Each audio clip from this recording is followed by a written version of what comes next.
by some of them. By AOL, of the 30 that I've been around, maybe one was success. So, So software acquisition stuff. They're just big stuff. They're great cash, horrible for. Now, there are some people who really just don't care that much, or aren't passionate about what they're doing, then it doesn't necessarily stuff. But if you're passionate, you really want to do something great, then you do it. If something's gonna go, it's never the same thing, because a big company has lots of processes, lots of rules, you know, lots of impediments to accomplishing things. So yes, they can sell your product, you can do that, but in terms of just you as an individual trying to get cool things done, the only thing a big company brings is impediments. So, but it takes a while, like I said. So if they leave you for autonomous, then you probably have 2 years before that sort of stuff happens. is this just an anecdotal evidence that you have, or is there some logic behind the 2-year period? Personal experience. I've been, like I said, I've been through 3 of my companies when IPO, and 4 of them have been bought, So, and then bought by companies that bought a whole bunch of other companies. And all the other companies they bought all had the same fiasco effect. So you know about 16 companies, and we stock every one of them. So basically, all but like 2 or 3. I know they're not even doing what they want to do. So they basically control everything. And if you look at Cisco's track record of every software executive has built themselves, it's fine. So the whole Cisco cloud, Oh, is it? yeah, that's what, well, I just hired that from that. Because he got in like 2 weeks before they announced that they're shutting down the whole thing. So he gets on with Cisco has no clue. They think hardware is very process oriented and software is not. Software is much more creative. So hardware companies trying to do software, but I was at Sun, and Sun bought one of my startups. They bought Netscape, same problem.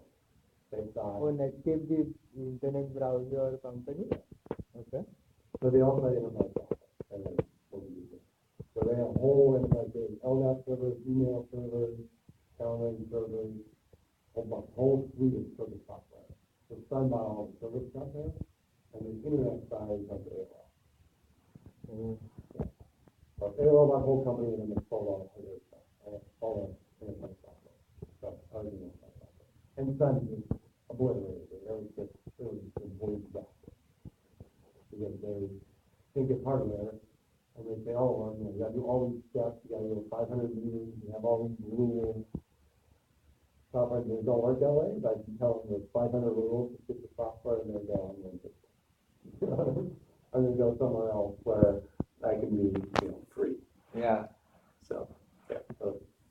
Okay. But, okay. But if they keep you autonomous, then, well, maybe they realize that because they just lost $1 billion on the cloud division. Maybe they're realizing, hey, we can't integrate these software companies, so we have no clue how to run software division. So in which case, then Athletics probably has a couple of years before anything really starts happening. But eventually, they don't have. The thing with startups is they don't have to show profit, but Cisco does. So eventually, someone like Cisco looks at someone like, we bought these software companies, you're not making profit, and we're going to help you make profit. And that's when things go downhill. So it can't last forever, right? Yeah. Just because as a software, you can lose money for years on end. As long as you are growing, then as an IPO company, as long as you grow fast enough, you can lose money. But if you're Cisco, you're not growing, so you have to show a certain amount of profit. And the two are orthogonal, they don't match. Yeah. Okay. But that's it. So you've got probably a 2 year honeymoon phase. I wouldn't like, if you're planning your future goal, okay, say you might have 2 years and you'll probably end up looking, like, I wouldn't guarantee it. But the fact that you like left here before an IPO means, hey, you want to do something new and interesting continuously, right? No matter what the cash opportunity is. So that tells me that you're going to be the type of person that probably 80% chance you won't make it past 2 years. I won't guarantee it. Yeah. There might be some way that, oh, there's a cool project and you get to work on it and then you don't care what happens to the rest of the corporation. There's a chance. I'm just saying it's less than 50%. Yeah.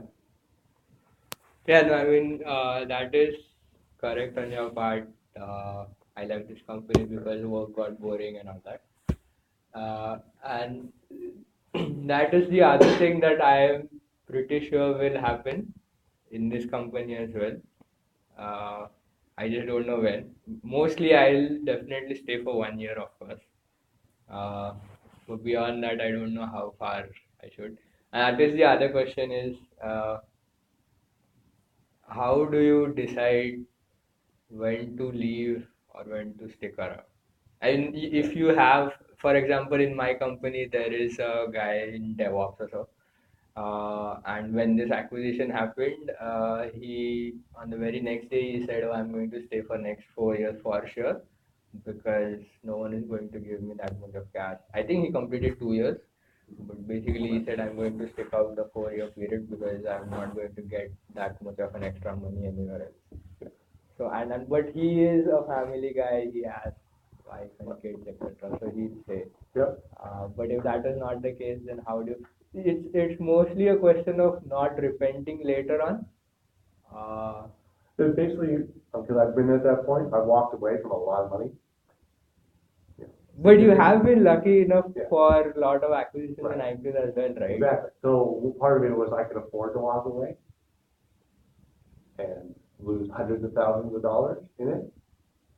But it basically comes to the point when is the job so crappy that mentally it's killing me. And like I don't, there's a certain equilibrium point like I'm getting paid a lot of money. This job sucks. And there's some point along that thing where you just screw it. I can't do it anymore. I don't care how much you're paying me. This job sucks. And for everyone that's different. For me, part of it was like I had previous successes, so I'm like, I have to work, but I don't have to work at a shitty company. So I have to work somewhere, but if I lose, if I throw away 50 grand, whatever, it's not a big deal. Now, your first company, it's a little harder, right? 'Cause Yeah. You need some buffer to be able to say screw you. Yeah. And So that is what I'm asking, right? I mean, if Yeah. I had previous successes, then of course it's not a major issue because you have a financial net under you, etc., etc. But So- how do you decide? it really is. So does the when job you- suck? When the job sucks so badly that you're miserable. Like I've been to points where I was so miserable, I would drive up in the morning, park outside, turn the stereo up, and just sit there for like 15 minutes. Okay. Stealing my energy to go into the building. That's what I quit. Like, this sucks so badly, I don't care how much they're paying me. I'm, physically ill. But, okay, I'm gone. Now, part of it was then I had friends in companies that I was going to start. So I had smart friends, smart people I acquainted with, and they were starting a new startup. So, okay, I either this crappy, and they all felt the same way. So, because some of them would be in the same acquisition. Like, we're all kind of the same opinion, like, hey, we're all smart, we want to do something, we all hate this job together. So, as your friends start peeling off, you just kind of go, and they go to different companies. Some of them will look successful, some won't. And then you end up kind of finding a friend in a company that you think is going to be successful. I don't know how you got that dynamics, but did you go there from a friend or did you go there from just picking out recruiters? The recruiter reached out to me. Okay. And then I think someone in this company told me there was some other guy who left Mappa and went there and stayed for I think 2 years or so and then left to join some other company. So that's basically, I mean, that's all you can do. So you can try to make the job as interesting as possible, learn. Someday you're gonna get to the point. Unfortunately, it's like boiling a frog in water. You just get more and more miserable. You just gotta make sure you don't die before you get boiled alive. You don't quite realize how miserable it is until you wake up and go, wait a minute, I've really been miserable for the last 6 months. I can get the heck out of here. Okay. Like I said, I don't want to be total pessimist. There is a chance, but I'm just saying, Yeah. percentage-wise, and the fact that you're thinking about it now means there's even a higher percentage chance that I'm right. Right? Because otherwise you wouldn't worry about this. Like you would just go, hey, I'm going to take the cash. They're going to pay me a lot of money. I'm just going to, work for 3.5 more years, and I get a whole bunch of cash, and I'm not going to worry about it for 3.5 years. So the fact that you're worried about it now, not a year from now, means you won't last 3.5 years, most likely. Definitely.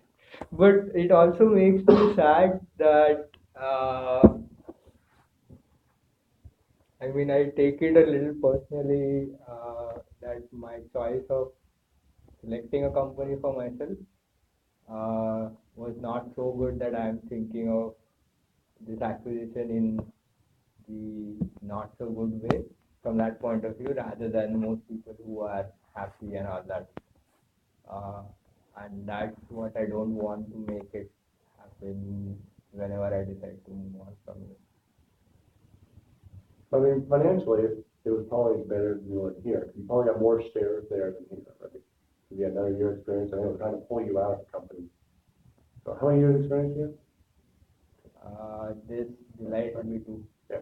So you probably did a much better financial move by going there than here. Because even if we do $20 a share, you probably make more that way.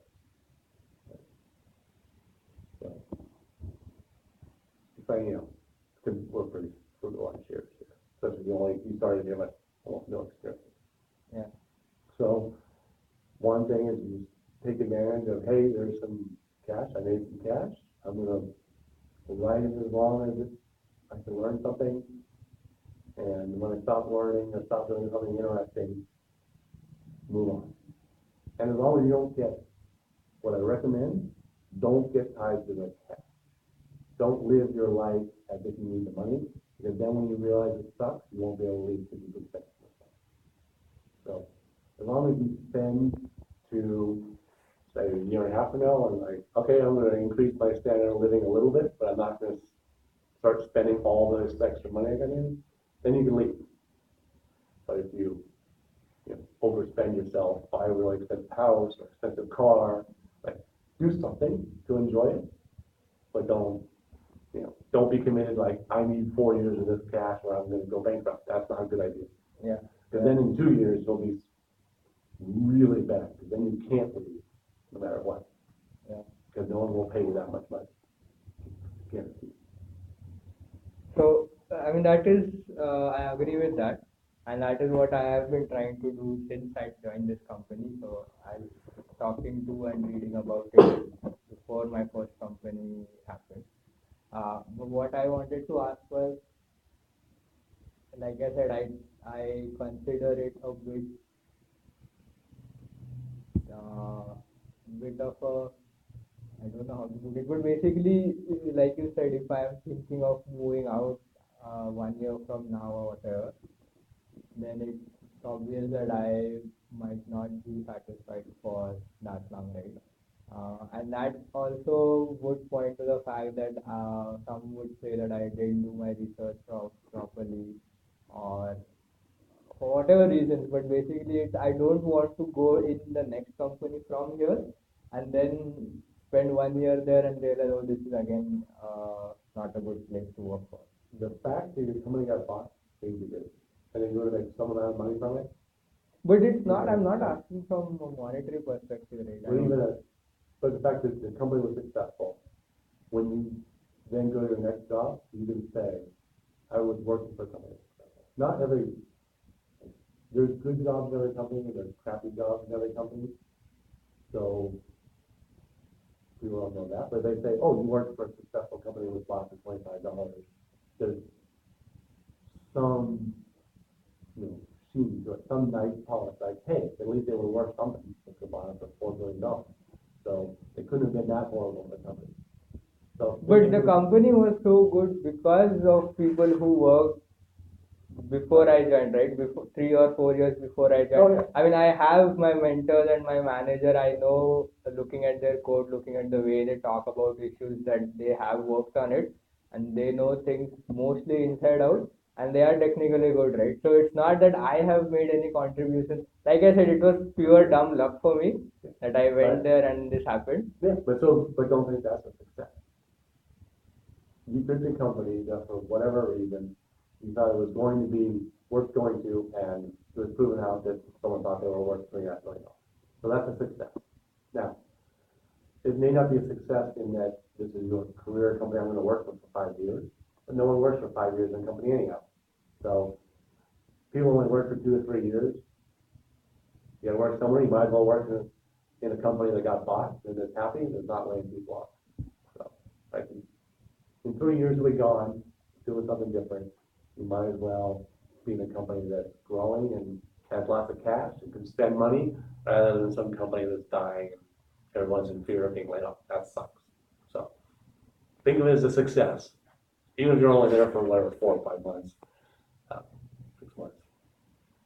Right? It's a success. You're going to go through 10 more companies before you retire. So they might as well be cash flow positive companies rather than ones that are dying. Okay. And It's not like, because it's not a life choice. You didn't make a life commitment. Like my parents, doing a life commitment, whatever my dad did. He was there for 30 years. yeah, even For my me- dad was for I think 30, 31 years in the same For company. me, the most I've ever been is 5 years, and I'm old.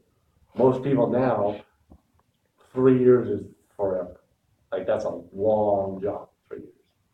So if you're planning, hey, I'm only gonna be there 2 to 3 years, you might as well be there at a company that's financially worthwhile and you can learn something from. Every job gets crappy after 3 years. Like if you're thinking that because you want to move your career along, by the end of 3 years you're bored, so you might as well, you were going to move anyhow. At least here you're being paid in the meantime. Okay. So you got to think of it as a success, right? Hey, it was a successful company, it was a successful buyout. I wasn't planning to leave more than 3 years.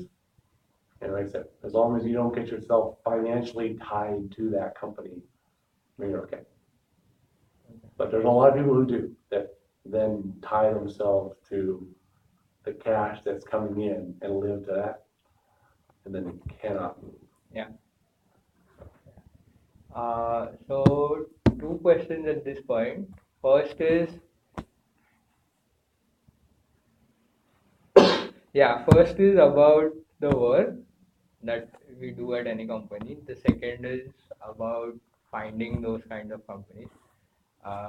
Let's talk about finding those kind of companies first. So I observed one thing. I don't know. I mean, I am probably 1 or 2% sure that this is a correct way of thinking or correct theory, so to say, that I can use further, but I am not sure about it in any case. Mapper, when I joined, they gave me options, right? And options means you have to buy them, and then when some event happens, you'll get money out of it.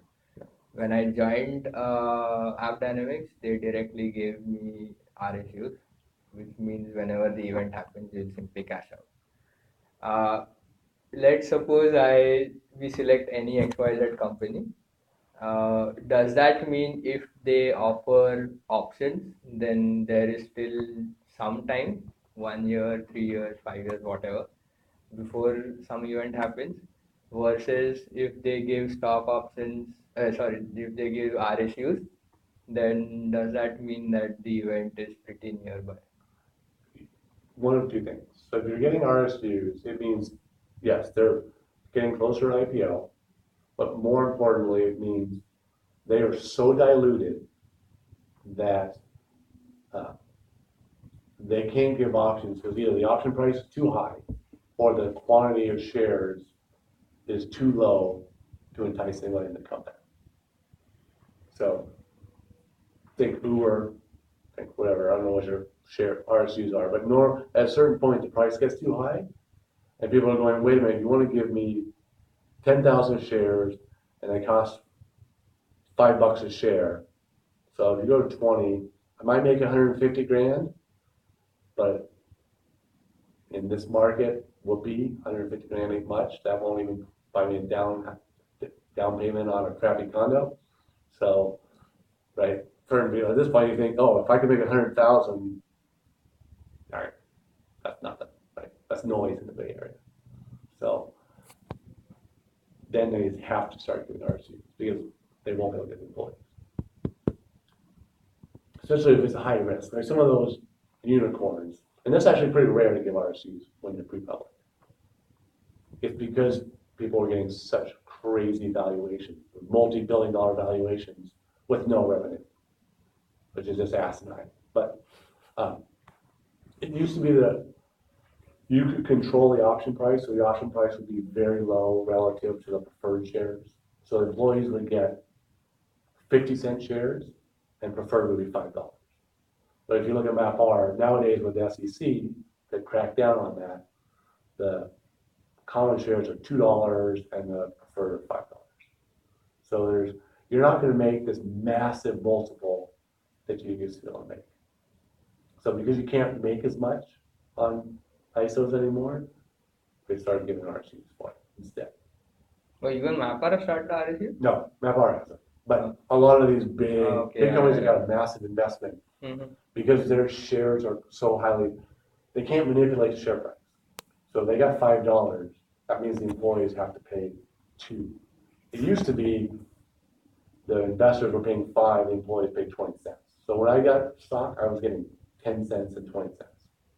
Oh. So if you get 20,000 shares at 20 cents, people would buy them right off the bat so they could get the, but that's the other thing, is with ISOs, except here, every other company, you could buy it for 10 cents, you pay $500, you pay $1,000 to the company. Okay, if I lose $1,000, no big deal. And then you get long-term capital gains, you got special tax incentives, they go public and 6 years later, you barely pay any taxes. But if you're paying $2 a share, nobody has 40 grand to lay out to pre-buy their shares, right? So there's very few people that can pre-exercise. In which case, all of the benefits of it being an ISO are gone. So at that point, now like there's no benefit to the ISO because I can't buy them because they're too expensive. So I want RSUs instead because that's at least guaranteed with no risk. Because yeah. But that doesn't mean that if they give RSUs, it means that the event is closed. I mean, in case of Uber, they have been probably giving RSUs since last. Yeah. I mean, it means they think it's more likely than any rinky-dink company that's in the early stages. It means they've gotten so much investor money that those investors aren't going to want to go bankrupt. Right? But sometimes what it means is the investors gave so much money, like Cloudera or others, that they gave too much money, and the ISOs are going to be not worth it much. Because the problem with an ISO is there's a strike price, and if the strike price is too high, then the employee actually won't make much cash at all. But if you have RSUs and you say, I'm giving you $80,000 worth of RSUs, and let's say that the price, the company comes down because they were ridiculously overvalued, okay, now it's worth 60. At least you still got 60. But with ISOs, you might have 20 because of the multiplier, the difference, that. So that's another reason why. Is if you think you're overvalued, the employees, the smart ones are going, wait a minute, you're not really a $4 billion company. What if you only go public? Because a lot of those got haircuts, right? They went or bought at half of what they were valued at. Oh, is it? Yeah, there's a lot. A lot of those unicorns got devalued. I mean, yesterday Zenefits laid off, I think, 450 people or so. They are in the same building as us, and yesterday morning there was a very big crowd near the elevator going up. So I first thought it's probably something that Trump has declared that goes against and people are out to protest. But then later on I realized that they had laid off. Yeah. Yeah. So that's really the reason for RSUs. The disadvantage of RSUs is there's not as big a multiplier. So because it's just, even if the company, but Cisco's not going to double. So whatever your RSU money is, that's probably it. That's all you're going to get. If you get ISO in a public company, they go out at 15, and if they are wildly successful, go at 30, your money doubles. Cisco ain't not going to double. So your RSUs are pretty much all the money you're going to get, right? Plus or minus maybe 20% over the next few years. Plus? Cisco could go up 20%, Oh, right? so yeah. Or down, but it's not going to go up by 100%. Yeah. Okay, so yeah, the other question was about work. Uh, we keep talking about, or people keep talking about the work should be good, the money should not matter, or at least you should have a balance towards better work than towards more money, right? But in again, this is my observation. In most companies, especially the bigger ones, once they have grown past a certain size, their products, not the team size or the company, the employee size, but I'm saying in terms of the product size or so. Once they cross some certain limit, then it for them it is uh, they have to start building their own things, right? Their own internal tools, for example, or they invent some new technology like Google did, just to handle the load that they are getting from their customers. And then in that case, even if you are working on that, it is mostly a technology or the kind of work is specific to that company. In which case, how do you go out and tell them that I worked on so and so thing? Because it's there might be a chance in case of Google, maybe they are an exception because everyone knows what they are working on, etc., etc. But let's say in case of App Dynamics, they have their own product and they have their own technology stack, etc. You it's basically, are you using modern technologies in whatever tool you're building? So, I mean, I get a ton of interview resumes from people at Cisco that were building internal tools, hired a couple people that way. So as long as they were using modern technology in whatever they were building, that's okay. But if it was just some internal tool that has not many users and is using some old technology, like some old, XML-based Java servers, just because that tool was built 8 years ago and has never been updated because there's no incentive to update it, that's not good. So internal tools aren't necessarily bad, but old technology is bad. You came and said, "Oh, I worked on this SOAP-based, Java server," like, woo, who cares? That's irrelevant. You're completely useless. So as long as whatever it is using modern technology, like, hey, we're deploying cloud machines, we're using Docker, I'm using the latest Java Jersey. It's all true REST APIs, not semi-REST APIs, or I've learned multiple languages. So again, you need to be flexible. Like, I've learned a lot of different things, because whatever you do in the next job will most likely be unrelated to what you do in this one. So you just have to show I'm flexible. I learned a lot. I jumped around. I can pick up a new project. Not that the project I worked on is the same as yours. Now, there are a few positions that you got to have an exact skill set match, but the vast majority are not. Okay. Because also the problem is exact skill set match, like how many companies need that exact skill set? Not many. So you don't want to be stuck where your future job is limited to an exact skill set match. You want it to be any rough combination of the things I worked on before. Also, because you get bored, right? You're doing the exact same thing. Unless you're someone who wants to be like, I want to be a guru